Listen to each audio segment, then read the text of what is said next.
અમદાવાદમાં ઈસનપુરની લોટસ સ્કૂલને તાળા લાગ્યા છે। પંજાબ નેશનલ બેંકે સ્કૂલને સીલ કરી છે।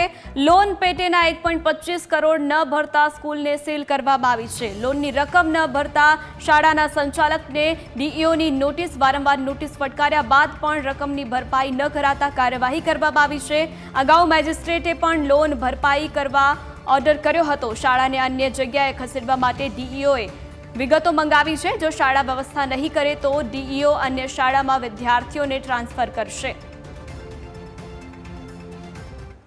શ્રીજી એજ્યુકેશન ટ્રસ્ટ સંચાલિત ઈશનપુરમાં લોટસ સ્કૂલની અંદર પંજાબ નેશનલ બેંક દ્વારા સ્કૂલને સીલ કરવામાં આવેલી છે। એમાં 2 કરોડથી વધુની રિકવરી હતી, જે ગેરંટી સ્વરૂપે એમણે શાળાને બેંકમાં મૂકેલું હશે। એના આધારે એમને નાણાં નહીં મળતા એઓએ સીલ કરી છે, પરંતુ માન્ય કલેક્ટરશ્રી અને સિટી મામલતદારશ્રીના આદેશ અનુસાર પંજાબ નેશનલ બેંક દ્વારા શાળાને સીલ કરવામાં આવેલી છે। શાળામાં લગભગ 300ની આજુબાજુ વિદ્યાર્થીઓ અભ્યાસ કરે છે। 301 વિદ્યાર્થીઓ છે અને 9 થી 12ની શાળા છે।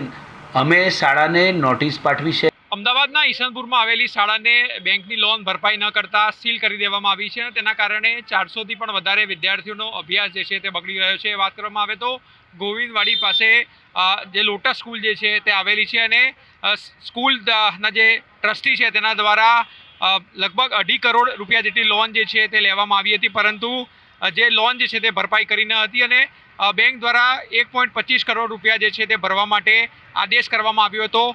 કોર્ટે પણ નોંધ્યું હતું કે મેજિસ્ટ્રેટે નોંધ્યું હતું કે જો 10મી ઓગસ્ટ સુધીમાં તે રૂપિયા ન ભરે તો સ્કૂલ જે છે તે સીલ કરી દેવામાં આવે અને હાલમાં તેના ટ્રસ્ટી દ્વારા કોઈ પણ પ્રકારની રકમ જે છે તે ભરવામાં આવી નથી અને તેના જ કારણે હવે આ સ્કૂલ જે છે તે સીલ કરી દેવાઈ છે અને સમગ્ર મામલો જે છે તે અમદાવાદ જિલ્લા શિક્ષણ અધિકારી પાસે પહોંચ્યો છે, કારણ કે આ સ્કૂલ જે છે તેમાં 400 જેટલા વિદ્યાર્થીઓ અભ્યાસ કરી રહ્યા છે અને તેમના વિદ્યાર્થીઓના અભ્યાસને વિપરીત અસર પડી રહી છે।